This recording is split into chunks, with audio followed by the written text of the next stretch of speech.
네, 여러분 안녕하십니까?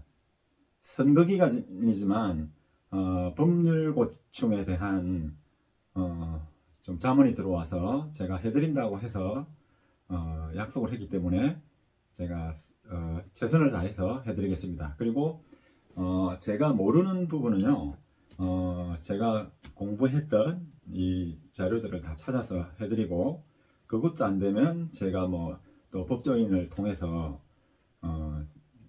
이제 자문을 또 구해서 여러분들께 정보를 제공해 드리겠습니다. 저는 변호사는 아닙니다. 법무사도 아니고. 그렇지만 제가 알고 있는 내용에 대해서 인생에 많은 도움이 될 수가 있습니다. 제가 아는 지식을 공유를 하면은요, 인생에 굉장히 도움이 많이 되겠죠. 그래서 요번 그는 뭐 몇 가지 들어왔는데, 가정사 문제도 있고 재개발 재건축 문제도 있습니다. 그 다음에 상속재산에 대한 그런 그 자문이 들어왔습니다. 고충이 있어갖고. 그러니까 이분들은 알아볼 만큼 알아봤죠. 알아볼 만큼 알아봤는데 점쟁이한테 가야 될 판입니다. 그래서 한번 저한테 자문을 구하는 내용들인데요. 제가 이제 직접 또 만날 수는 없으니까 이 밴드에 올려가지고 제가 자문을 구해드립니다. 이거는 선거와는 관련이 없습니다. 제가 법률 지식을 동원해서 조력을 좀 더 해드리고 보탬이 되고자 하는 내용들입니다. 그러면 상속재산인데 어떤 고충이 있는지 한번 살펴보겠습니다. 자, 제가 구두로만 들은 내용이라서요. 상속받은 토지에 무허가 건축물이 있습니다. 근데 여기 필요한 서류가요, 또 있는데 건축물 대장 토지 이용 계획 확인서 등기부 등본이 필요합니다. 자, 건축물 대장이 있는 경우가 있고 등기부 등본이 있는 경우가 있지만 요거만 있는 경우가 있고 이제 요게 없는 경우도 있습니다. 그래서 이 토지 계획 이용 계획 확인서는 요건 있습니다. 분명히 있고 등기부 등본이나 건축물 대장이 없는 경우도 있습니다. 요 건물에 대해서요. 자, 요 건물입니다. 요 건물에 대해서 요게 무허가 건축물입니다. 이 토지를 상속받았는데 피상속인이 이제 상속을 받았죠. 근데 피상속인이 이 건물에 대해서 여러 명인데 A와 1, 2, 3, 4, 5 총 6명이죠. 그런데 이 1, 2, 3, 4는 다 A에게 동의를 했고, 그러니까 A에 이 건물을 넘겨준다는 거죠. 5번 요 사람이 이 소유권 이전 등기를 거부한다고만 저한테 정보를 줬습니다. 그런데 이 건축물 대장이라든가 이런 서류들이 없기 때문에 이것이 대지인지 맹지인지 전인지 답인지 모른단 말입니다. 전답은 농지겠지요. 자, 농지도 여러 가지 용도지구 용도구역이 있는데 일단 그거는 제외하더라도 시골이니까 일단은 대지라고 볼 수 있겠죠. 대지라고 봤을 때 대지라는 것은 도로와 인접한 반드시 해야 되고 그래야만 건축물 허가가 납니다. 그래서 여기 이것이 맹지일 수도 있고 전일 수도 있고 답일 수 있는데 잘 모릅니다. 그래서 쟁점은 피상속인이 자 상속받은 사람이죠. 전부 취득할 수 있는가 취득. 이 집을 요 5가 개기는데 5가 개기고 있죠. 5를 배제시키고 이 건물을 취득할 수 있느냐야 문제고, 두 번째로 이 건물을 취득하게 되면은 1가구 2주택에 대한 세금 여부가 또는 불이익이 어떻게 있느냐. 아파트 청약을 하려고 그러는데 1가구 2주택이 돼가지고 1순위가 안 되는 경우도 있고 세금 문제도 있겠죠. 세금 문제도. 자, 그런데 여기서 쟁점을 보시면 이 건물이 시골집이라 하면은요, 달아내는 경우가 있습니다. 이게 벽돌존지, 철근 콘크리트인지, 블록존지, 아니면은 그 목조인지, 목조 건물인지, 지금 현재로는 제가 들은 정보가 없습니다. 그래서 정보를 주게 되면은 요 건물을 보통 달아내는 경우가 있어요. 여기는 예를 들어서 목조고, 여기는 조적조고, 또는 블록조고. 그래서 요 하나만 흘러도, 하나만 멸시를 시켜도, 이게 건물이 주택에 대해서, 이거 총 20평이라고 들었습니다. 주택에 대해서, 못 미치는 경우가 있습니다. 이것은, 이만큼을 소유해도, 주택으로서 보이지 않는다고 할 수도 있습니다. 그 평수에 따라서 1가구 1주택에 대해서.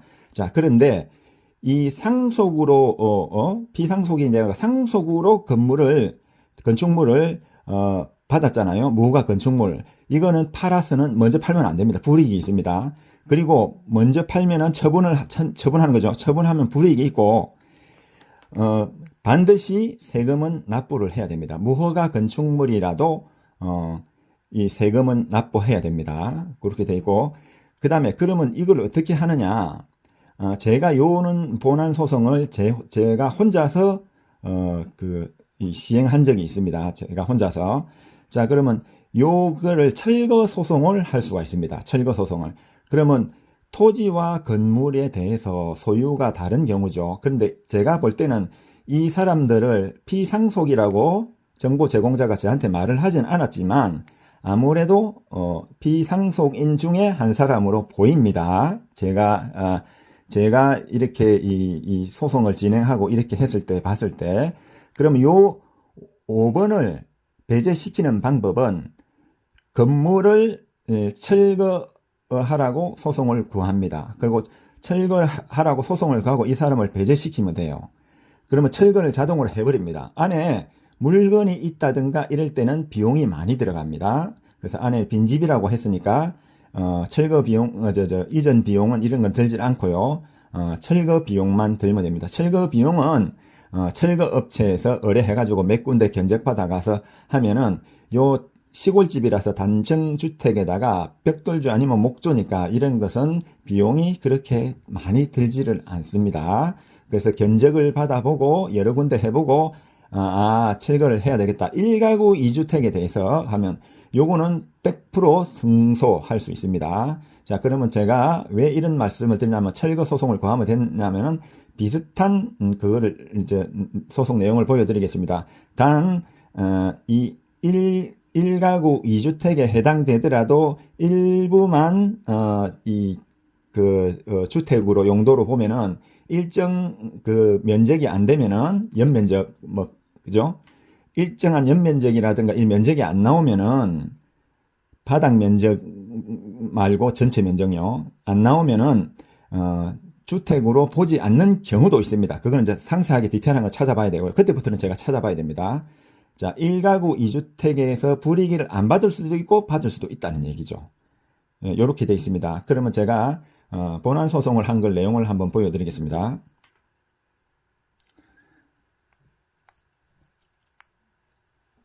자, 여기 소장인데요. 소장이고 여기 원고가 접니다. 원고지고 피고가 있고, 자, 여기 보시면 건물 철거 등 청구라고 되어 있죠. 청구 취지. 자, 피고인들에게 여기 뭐라고 되어 있는가 하면은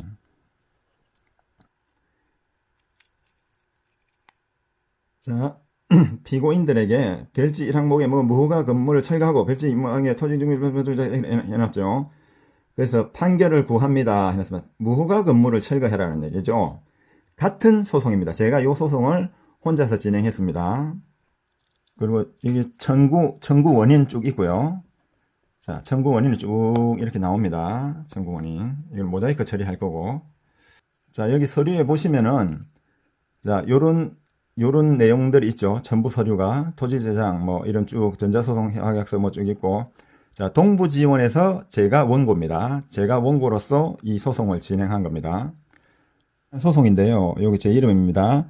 건물 철거 등에 대한 소송인데 변론기일 통지서인데 자, 몇월 며칠까지 출석하라고 되어 있죠. 2019년 12월 12일 10시 40분에 재판을 하겠다는 거죠. 그래서 답변서인데 이 답변서를 보시면 요래 있고요. 청구 원인에 대한 답변이고, 자, 청구 원인 1항에 대하여 설명 쭉 해놨습니다. 그런데 여기 보시면은 변호사 부산광역시 연제구 법원 북로 77인데요. 변호사 이재호 법률사무소입니다. 이분은 서울대 법대 나온 변호사이십니다. 자, 그런데 서울대 법대 나온 사람 변호사와 저는 개인이 붙었죠. 그러니까 그건 큰 의미가 없는 겁니다. 재판에서는요. 자, 요 민사재판인데 저는 나홀로 소송이고 상대 측은 피고는 변호사를 이렇게 선임해서 대항을 했습니다. 한 그 취득에 대해서 필요한 서류들이 있습니다. 등기부 등본, 토지 이용 계획 확인서라고 이런 것이 있습니다. 샘플로 제가 요거는 모자이크 처리할 건데 자, 지도가 이렇게 나오고 용도를 알 수가 있습니다. 이 토지에 대한 용도, 그렇게 알아야만 더 정확한 답변을 드릴 수가 있습니다. 그래서 상속받은 토지의 무허가 건축물에 대해서 어떻게 할 거냐?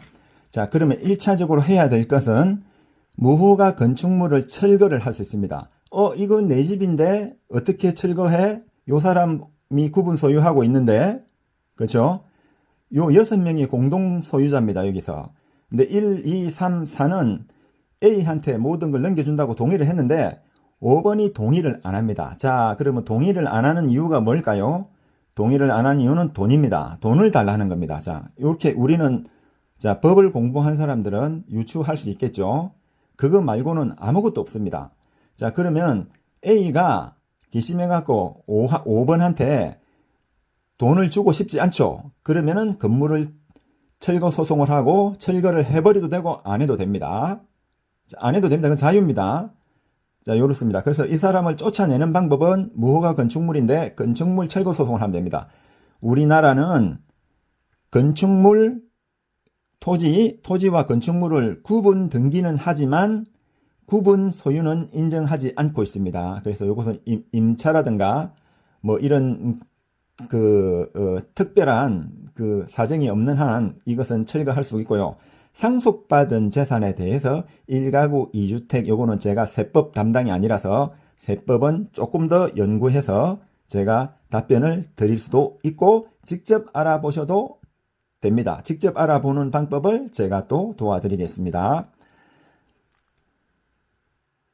자, 나홀로 소송일 경우에는 인지대 정도가 들어가는데 이 안에 무슨 소유물이 없다고 보고요. 봤을 때는 돈이 그렇게 많이 들어가지 않습니다. 한 200에서 300만원, 변호사 선임하면은 한 500만원 달라 할 거요. 그 다음에 철거를 하게 되면 철거 비용은 별도로 나간다고 봐야 되겠습니다. 그래서 총 비용을 500에서 1000만원 정도 잡으시면 되겠습니다. 자, 이 사람이 돈을 얼마 내놔라 할까요?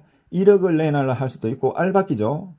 10억을 내놔라 할 수도 있습니다. 거기에 비하면 굉장히 적은 비용으로 이런 상속에 대한 분쟁입니다. 어떻게 보면 이런 것을 할 수가 있다는 겁니다. 자, 이분도 알아볼 만큼 알아봤겠죠. 그리고 저한테 문의하신 양산역에 계신 분도 알아볼 만큼 알아보고 점쟁이한테 가야 될 판인데 제가 이렇게 결론을 내어드립니다. 제가 소송을 했기 때문에 소송한 내용을 원본을 궁금하시면 공개를 해드릴 수가 있습니다.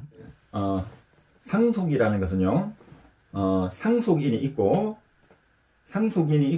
피상속인이 있습니다. 받는 사람을 피상속이라고 하는데 피상속인은 상속법에 여기 보면 민법의 상속편에 나옵니다. 상속이라는 것은 본인 엄마 아버지죠. 엄마 아버지의 의사에 할아버지의 의사에 관계없이 법률이 강제하고 있습니다. 본인의 의사, 엄마 아버지 할아버지의 의사와 아무 관계 없습니다. 자동적으로 법률이 정한 바에 따라서 가는 겁니다. 상속이. 그 다음에 이 상속은요, 이 장자 상속이 있었죠. 옛날에는 오빠한테만 돈을 다 몰아주고 오빠가 입 닦아버리고 돈을 동생들한테 10원도 안 주는 거예요. 그래서 유류분 청구 제도가 있습니다. 유류분 청구 제도. 내가 상속을 하나도 못 받아도 일정 부분을 내가 소를 청구해서 받아올 수 있습니다. 그것은 뭐 안날로부터 10년 뭐 그런 기간이 있습니다. 소멸시효도 있습니다. 그게. 그 다음에 이 상속에 대해서 그 상속 대상자는요, 1순위 뭐 2순위 이렇게 있겠죠. 그러면 1순위가 이제 상속은 아래로 가는 겁니다. 아래로, 직계로. 아래가 없을 때는 위로도 갈 수가 있죠. 그러니까 이제 직계, 비속, 존속, 그 다음에 반계, 친족은 반계로 되어 있습니다. 그것은 제가 정한 게 아니고 법률이 정해 놓은 겁니다. 그래서 요번 건은 굉장히 이렇게 하면 도움이 되실 거라고 믿습니다. 그러니까 이제 결론을 내리자면 비용은 변호사를 사면 한 500만원 줘야 되겠죠. 철거 비용도 줘야 되겠고, 그래서 최대 1000만원 잡고, 그 다음에 나홀로 소송을 할 경우에는 뭐 한 100만 원에서 한 300만 원 사이 그렇게 잡으면 되겠습니다. 자, 저는 변호사도 아니고 아무것도 아닙니다. 그렇지만 제가 아는 지식을 공유해드리고 그러면은 어떤 사람을 어떤 법조인을 찾아가서 자문을 해라 그것까지 다 해드릴 수 있습니다. 그래서 뭐 돈을 받고 이런 거 없습니다. 저는 돈을 10원도 받을 수가 없습니다. 절대 받지 않습니다. 뭐 밥을 산다 그건 제가 사드립니다. 자, 그래서 우리 모두 정보를 공유하고 좀 더 나은 삶을 좀 더 고충을 들을 수 있게 그렇게 한번 살아가자. 조금이라도 도움을 드리고자 제가 이렇게 자문을 해드리고 있습니다. 자, 오늘은 여기까지 하고요. 다음에는 신평 쪽에서 그 재개발 재건축에 대해서 적어도 거기 제가 이런 많은 고충을 겪고 저도 변호사 사무실 한 10군데 더 갔습니다. 부산 시내 잘한다는 용하다는 변호사 다 가봤습니다. 물론 친인척도 변호사가 있고 지인들도 변호사가 있습니다. 그렇지만 변호사가 만물 박사가 아닙니다. 절대로. 자, 그러면 세금 전공한 내가 그 경영대 나온 변호사다. 이러면 당연히 세법이나 이런 데 밝겠죠. 그 다음에 자동차 내가 정비 기술자인데 변호사가 된 사람이 있고 경찰인데 변호사가 된 사람이 있고 군인인데 변호사가 된 사람이 있죠. 그쪽 지식에 해박한 겁니다. 모든 법률을 변호사가 다 하는 게 아니고요. 기초작업은 내가 해가지고 권리 분석한 다음에 내가 어떻게 할 것인가 내가 결정을 하고 요렇게 해주세요 했을 때 변호사를 찾아가면 더 빠르고 더 내 마음도 편하게 일 처리를 깔끔하게 할 수가 있겠죠. 자, 다 같이 행복한 삶을 위해서 노력하겠습니다. 여러분 대단히 감사합니다. 지금 시간이 새벽 2시입니다. 자, 나중에 또 뵙겠습니다.